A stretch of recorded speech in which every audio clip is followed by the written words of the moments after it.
नमस्कार। आजकल निजीकरण एक बड़ा मुद्दा नहीं है, बेरोजगारी बड़ा मुद्दा नहीं है। बड़ा मुद्दा राम मंदिर है, बड़ा मुद्दा उन लोगों के लिए है जो सत्ता में बैठे हुए हैं, चाहे वह कोरोना हो या अन्य चीज़ें हैं। लेकिन रोज़गार एक बड़ा मुद्दा नहीं है। आम आदमी, किसान से लेकर के जो शिक्षण संस्थानों में अध्यापक हैं, जो शिक्षण संस्थानों में पढ़ते हैं, वह भी परेशान है। इन सब मुद्दों पर आज बात होगी। हमारे साथ 4 बार सांसद रहे, 4 बार विधायक रहे रमाकांत यादव जी हैं, जो कई बार विवादों में भी रहे हैं। कहा जाता है कि वो दलितों पिछड़ों के लिए कई बार लड़ जाते हैं, लेकिन असल मुद्दा क्या है, उन मुद्दों पर भी आज बातचीत। ये एक बड़ा सवाल है कि आप लोग रोजगार के मुद्दों को लेकर के लोगों के बीच क्यों नहीं जा पा रहे हैं? सबसे पहले हम आपको धन्यवाद देते हैं। देखिए, रोजगार के मुद्दों पर हम लोग हमेशा लड़ते हैं, लेकिन आज जो वर्तमान स्थिति है, वर्तमान सरकार या प्रदेश की हो या केंद्र की हो, इन लोगों ने पूरा मन बनाया है जो हमारे, क्योंकि हमारे अदर बैकवर्ड के लोग शिक्षित नहीं हैं, राम के नाम पर गुमराह करके सबको बेरोजगार बना रहे हैं, सबकी रोजी रोटी छीन रहे हैं। आपने देखा है, चाहे रेलवे हो, चाहे एयरपोर्ट हो, या जो हमारे देश की सुरक्षा के लिए जो फैक्ट्रियां थी, जो तोप बनाती थी, गोले बनाते थे, मिसाइल बनाते, सब प्राइवेट कर दिया इन्होंने। केवल इसलिए कि गरीब और गरीब हो जाए। इनकी एक साजिश है। साजिश के तहत ये बनाना चाह रहे हैं कि जैसे आज की 500 साल पहले हमारे देश में राजतंत्र की व्यवस्था है, उसी राजतंत्र की व्यवस्था को फिर ये कायम करना चाह रहे हैं। जहाँ तक मुझे सुनने में आता है, ये लोग संविधान को पूरा तोड़ मरोड़ कर संविधान को भी बदलना चाहते हैं। संविधान में जो व्यवस्था देने की साजिश इनकी है कि बैकवर्ड और दलित किसी भी तरीके से उठने न पाए। अभी आप देखेंगे, आज तक इनकम टैक्स हो या सेल टैक्स हो या क्रीमी लेयर हो, किसान की उपज पर, किसान के फायदे पर, किसी पर जो फायदा होता उसको नहीं जोड़ा जाता था। आज ये सरकार, जब हमारा कोई किसान गन्ना पैदा करता है, गेहूं पैदा करता, धान पैदा करता, सब्जियां पैदा करता है, उसके पैसे का आंकड़ा लगा करके इसकी आमदनी कितनी खेती से हुई, उसको भी क्रीमी लेयर में लाया जा रहा है हमारे बच्चों को रोकने के लिए। ये बहुत बड़ी साजिश है, और हमारे जो अन्य पिछड़े वर्ग है इस बात को समझ नहीं रहे हैं।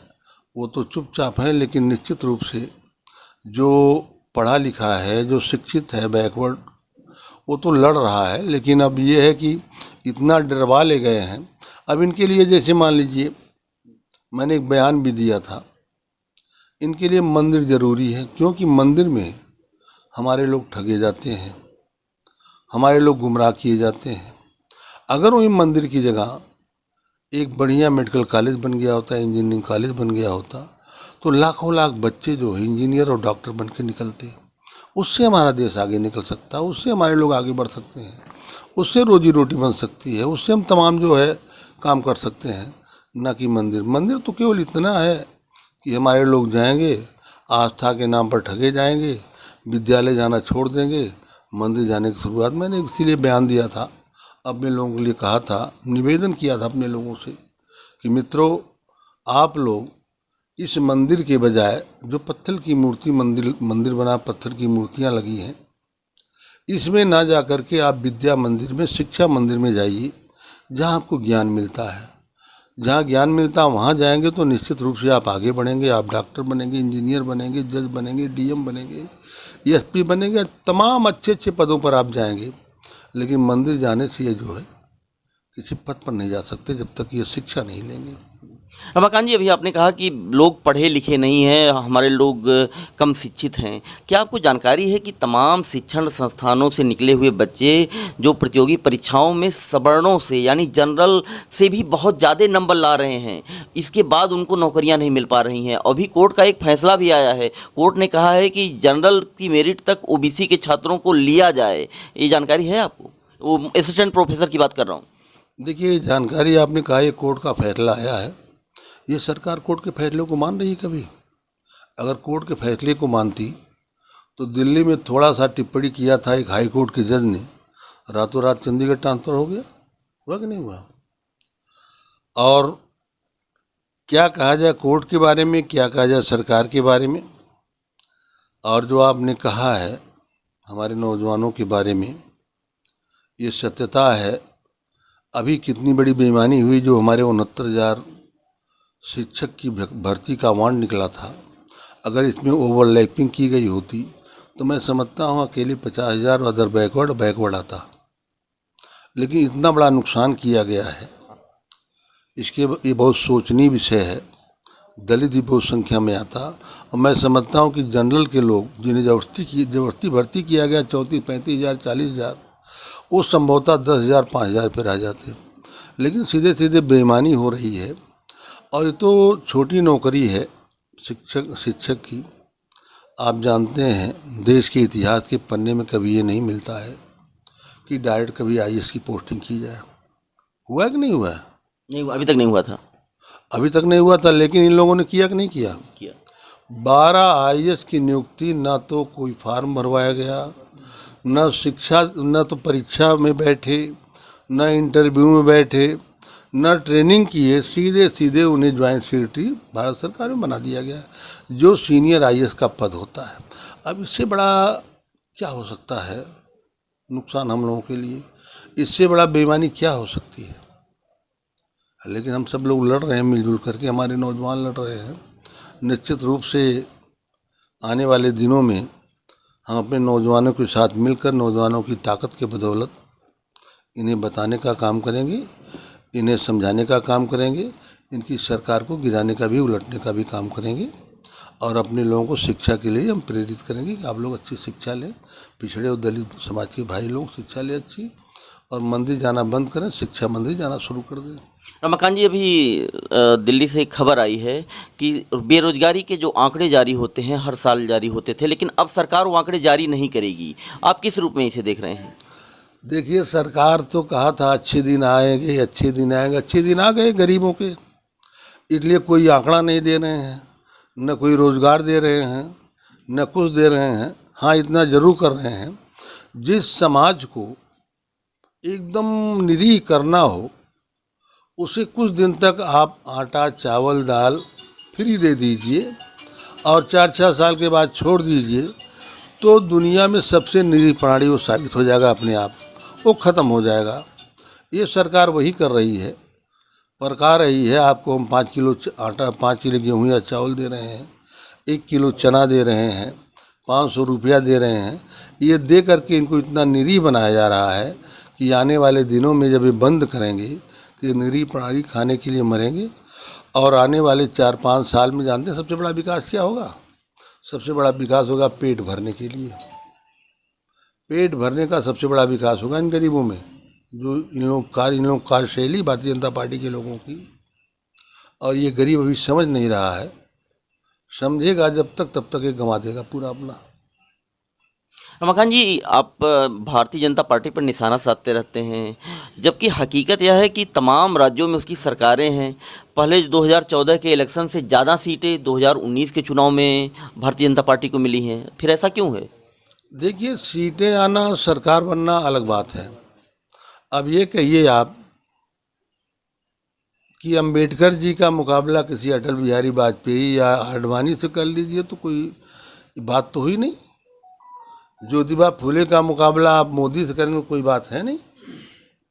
महाराज साहू का मुकाबला जो अमित शाह से करेंगे तो कोई बात है नहीं। सरकार बनाना, बना लेना अलग बात है, लेकिन सरकार बनाने के बाद जो ये किया जा रहा है, जो सरकार जीत कर चलाई जा रही, वो निश्चित रूप से हमारे समाज के लिए नुकसानदेह है। बाबा साहब भीमराव अम्बेडकर ने जब संविधान बनाया था तो लोगों ने पूछा कि संविधान कैसा है। बाबा साहब भीमराव अम्बेडकर ने कहा, संविधान खराब हो या अच्छा हो, संविधान को लागू करने वाला कैसा होता उसके ऊपर निर्भर करता है। ये कहा था कि नहीं कहा था? रमाकांत जी, एक आखिरी सवाल है कि मंडल कमीशन की रिपोर्ट पूरी लागू नहीं हो पाई है और पिछड़ी जात के तमाम लोग इस ओर देख रहे हैं कि आखिर कोई ऐसा नेता आए जो मंडल कमीशन की पूरी रिकमेंडेशंस को लागू करवाए। क्या आप मानते हैं कि ये बहुत ज़रूरी है और सरकारों को भी ऐसा करना चाहिए और आप भी इसमें सम्मत हैं, इसके लिए संघर्ष करेंगे? देखिए, मंडल कमीशन की रिपोर्ट तो अभी तक पूरा नहीं लागू हो पाई है और हम लोग वही लड़ाई लड़ रहे हैं कि मंडल कमीशन की रिपोर्ट लागू हो। जिस दिन रिपोर्ट लागू हो जाएगी तो मैं समझता हूँ जो ओवरलैपिंग कर रहे हैं, ओवरलैपिंग होना चाहिए, ओवरलैपिंग होगी।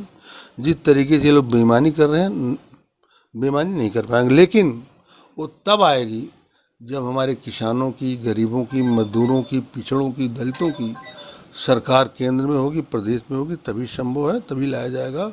वरना ये सरकारें जो हैं, जो ठगने का काम हमेशा किए हैं, छलावा किया है, समाज को गुमराह किया है, समाज को लूटने का काम किया है, समाज को शंख बजा करके बेवकूफ़ बनाने का काम किया है, हवन के नाम पे बहकाने का काम किया है, देवी देवताओं के नाम पे बहकाने का काम किया। ये लोग नहीं करेंगे। जिस दिन गरीब की, किसान का बेटा कोई प्रधानमंत्री कुर्सी पर बैठेगा, निश्चित रूप से मंडल कमीशन लागू होगा। वो दिन मैं समझता हूँ दूर नहीं है, जल्द से जल्द 2-4-6 साल में वो दिन आएगा। रमाकांत जी, एक और आखिरी सवाल है कि स्थानीय निकाय के चुनाव आ गए हैं और तमाम जगह इसकी बड़ी चर्चा है, तो आप युवाओं से और जो लोग चुनाव लड़ना चाहते हैं, सामाजिक न्याय के मुद्दे पर संघर्ष भी कर रहे हैं, उनसे आप क्या कहना चाहेंगे? देखिए, नौजवान हैं, चुनाव लड़ रहे हैं, लड़ेंगे, लेकिन हम लोग तो इस बात के लिए प्रेरित भी करते हैं अपने नौजवानों को कि सामाजिक न्याय की लड़ाई लड़िए, सामाजिक न्याय पर काम करिए, सामाजिक न्याय को आगे बढ़ाइए, जिससे हमारे पिछड़े, दलित, अनुसूचित और अल्पसंख्यक भाइयों का हक मिले। सामाजिक न्याय बहुत ज़रूरी है, उसी की लड़ाई लड़ने की आवश्यकता है। हम लोग पूरी ताकत से लड़ रहे हैं, अपने नौजवानों से अपेक्षा करते हैं, उनसे अनुरोध भी करते हैं कि ये लोग सामाजिक न्याय की लड़ाई को मजबूती से आगे बढ़ाने का काम करें। ठीक है सर, धन्यवाद। धन्यवाद आपको, आपने समय दिया। देखिए, आप पूर्व सांसद रमाकांत यादव जी हैं। सामाजिक न्याय एक अहम हिस्सा है, लेकिन सबसे बड़ी बात है नौकरियों में जो भागीदारी है वो नहीं हो पा रही है। बेरोजगारी बहुत तेज़ी से बढ़ रही है। लेटरल इंटिंग टू आईएएस आईपीएस अफसरों में कराई जा रही है। ये अपने आप में बहुत चिंता का विषय है।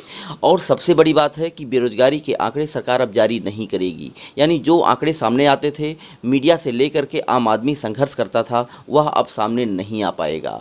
सरकार के इस मुद्दे पर तमाम प्रतिक्रियाएँ भी आ रही हैं और पूर्व सांसद रमाकांत यादव का भी कहना है कि यह सब कुछ छिपाने के लिए किया जा रहा है कि सच्चाई सामने ना आए। ऐसे में यह एक चिंता का विषय है कि सरकार करना क्या चाहती है। कैमरामैन नदीम के साथ आजमगढ़ से अखिलेश कृष्ण मोहन।